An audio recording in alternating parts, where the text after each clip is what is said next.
ही प्रताप भान और कपटी मुन का सुंदर प्रसंग है, जिसको मैया पार्वती बड़े ध्यान से सुन रही हैं। भगवान शंकर मैया पार्वती को समझा रहे हैं, प्रताप भान की कथा बता रहे हैं। रामचरित में ऐसे ऐसे सुंदर प्रसंग हैं जिसको सुनने से ही ये ज्ञान प्राप्त हो जाता है। ब्रह्म राम कौन है और दशरथ राम ब्रह्म कौन है, यानी दोनों ब्रह्म एक है। अंशावतार ब्रह्म विष्णु और विष्णु अंशावतार राम, दशरथ राम, श्री ब्रह्म एक है। इस कथा को सुनकर मैया बात में बड़ी प्रसन्न होती हैं और ये प्रतापवान राजा उस कपटी मुन के चुंगल में फंस चुका है और विनय करके हाथ जोड़कर कहता है, उसको जो डर सता गए हैं, ये तो छठा व्यक्ति इन दोनों की वार्ता को न जान पाए और कहीं विप्र श्राप न दे दे। दो से बचने के लिए तो एक बात को कहीं चर्चा नहीं करेगा, गुरु और अपने मत हुई वार्ता को कहीं चर्चा नहीं करेगा। ये तो राजा के बस की बात हो गई। ब्राह्मणों से कैसे बचा जाए उपाय पूछ रहा है कि ब्राह्मण हमारे बस में कैसे हो जाए, इसका उपाय बताइए। विधि कहो कृपा कर सो, तुम तज दीन दयाल निज हेतु न देखो को। मुनि से कहा कि आप जैसा हेतु तो मेरा संसार में कोई है नहीं, दो अब आप ही बताएं कैसे उन ब्राह्मणों से बचा जाएगा। सुनंदा पे विविध जतन जग माही, कष्ट साध मुनि होई कि नाही। अहाई एक अत सुगम उपाई, कहा परंतु एक कठिनाई। कहा सब कुछ ठीक है, सब सुगम हो जाएगा, बस एक कष्ट रहेगा। क्या? ब्राह्मणों को भोजन कराना है। कैसे कराएंगे? मम अधीन जुगत नृप सोई, मोर जाव तव नगर न होई। ये मैं कार्य कर सकता हूँ और एक कठिनाई है कि मैं कभी नगर नहीं जाता। जब से मेरा एक तन, जब से सृष्टि प्रारंभ हुई है तब से मैं कभी नगर नहीं गया हूँ। आज लगे आरो जगत भयऊ, आज तक और जब से पैदा हुआ हूँ, आज लगे आरो जगत भयऊ, काहू के ग्रह ग्राम ना गयऊ। मैं किसी के ग्राम नहीं गया हूँ, किसी के घर नहीं गया हूँ, बस ये कठिनाई सामने आ गई। मैं सारे उपाय कर दूंगा, बस एक उपाय करने में कठिनाई ये है कि मैं आपके घर तो जा नहीं सकता। राजन युग में कभी गए ही नहीं किसी के यहाँ, लेकिन जौन जाऊं तब होई अकाल। अगर मैं तुम्हारे घर नहीं जाऊंगा तुम्हारा काम बिगड़ जाएगा। बना आई असमंजस, आज बड़ा असमंजस बन गया है कि मैं तुम्हारे घर जाता हूँ तो मेरे ये सिद्धांत बिगड़ जाते हैं, सिद्धांत टूट जाते हैं कि मैं आज तक किसी के घर नहीं गया हूँ, किसी नगर नहीं गया हूँ, मैं तुम्हारे घर कैसे जाऊं, और नहीं जाता हूँ तो तुम्हारा राजा काम बिगड़ जाएगा। असमंजस में पड़ गया हूँ। सुन महिष बोल्यो मृदुबानी, नाथ निगम असनीत बखानी।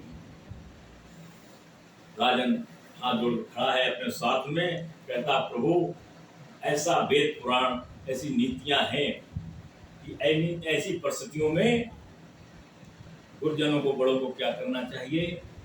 बड़े स्नेह लगुन पर करही, बड़े लोग छोटों पर दया करते हैं, स्नेह करते हैं, ऐसे वेद पुराण कहते हैं, ऐसा सिद्धांत है। अपने स्वार्थ में राजा उस कपट मुन से वेद पुराण की बात समझा रहा है कि गिर निज सिरहि सदा तृण धरहि, और जलधि अगाध मौल बहु फेनु, संतत धनि धरनि धर्म सिरु धेनु। जन कल्याण के लिए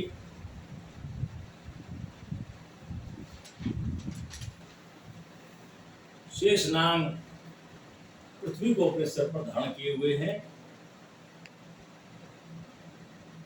जलधि अगाध मौल वह फेनु, समुद्र अगाध जिसमें समुद्र है वो विश्व को फेना के रूप में धारण किए हुए है, बिंदु धारण किए हुए है। संत धर्म धरत सिर, और संत लोग जन कल्याण करने के लिए अपने तत्व बल को, अपने नियमों को तोड़ देते हैं, भक्तों का कल्याण करते हैं, ऐसा ज्ञान दे रहा है राजा अपने साथ में उस कपट मुनि को।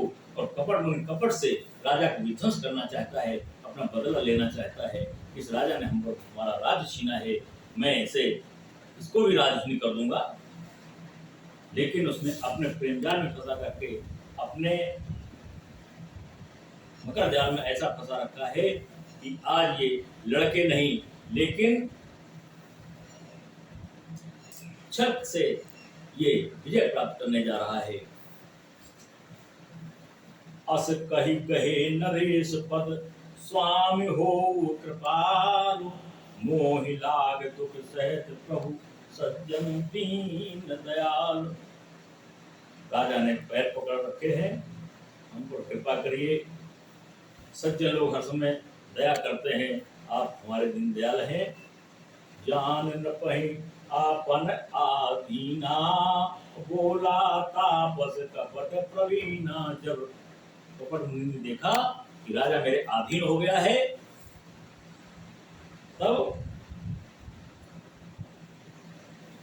तपस्वी कपट करके बोला है, बड़ी चतुराई के शब्दों से बोला है। क्या सत्य कहो वो बात सुन तो ही, और जग नाहिन दुर्लभ कछु मोही।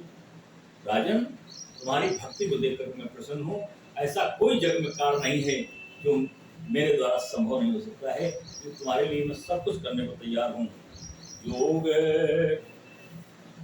आवश्यक काज मैं कर हूँ, तुम्हारा कार्य जरूर करूंगा। मैं अपने सारे नियमों को तोड़ दूंगा। मन तन वचन भगत मैं तोड़ा, तुम्हारा मन क्रम वचन से मैं तुम्हारा हो गया हूँ, इसलिए सब कुछ तुम्हारे लिए करूंगा। जोग जुगत तप मंत्र प्रभाव, फल ही तब जब करे दुराऊ। मंत्र के प्रभाव से मैं ऐसा करूंगा, और जैसा जो छुपाने योग होती है उसे छिपाते हैं, छिपाएंगे, और जो उजागर करने हो तो उजागर करेंगे। अपने मन के प्रभाव से सारा मैं कार्य करूंगा। क्या कार्य करूंगा, राजा को समझाया है।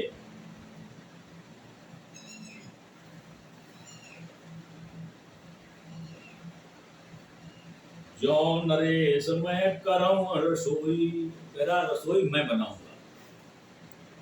और रसोईया राजा के यहाँ दूसरा है, समझा रहा राजा को।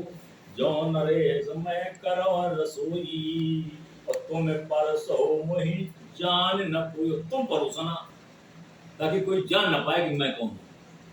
ये राजा को समझाया।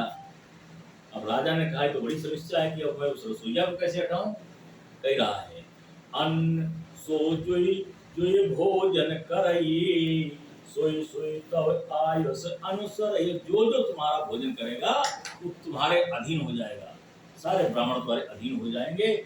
ऐसा कपड़ों ने राजा को समझा दिया। और राजा कोई बात कपड़ों की ना नहीं कर रहा है, सब मानने को तैयार है। उन तिन के ग्रह जे वही जो, तो बस हो भूख सुन सो। जो भी तुम्हारे ग्रह आ जाएगा भोजन करने, तो तुम्हारे बस में हो जाएगा। ऐसा कपड़ उन्होंने समझा दिया राजा को। जाय उपाय रचो न पये हो, सांबत भर संकल्प करे। संबत कहते 1 वर्ष को, कहते राजन जाइए उपाय करिए, 1 वर्ष तुम्हें 1 वर्ष तक तुम्हें ब्राह्मणों को भोजन कराना है, ऐसा करिए। राजन ने कहा ठीक है। नित नूतन तुझ साहस सत बरो सहित परिवार, मैं तुम्हारे संकल्प लगे नहीं करब देव नार। कह रहा है मैं प्रत्येक दिन तुम्हारा भोजन बनवा दिया करूंगा, और तुम 1 वर्ष तक इन सारे ब्राह्मणों को भोजन कराइए।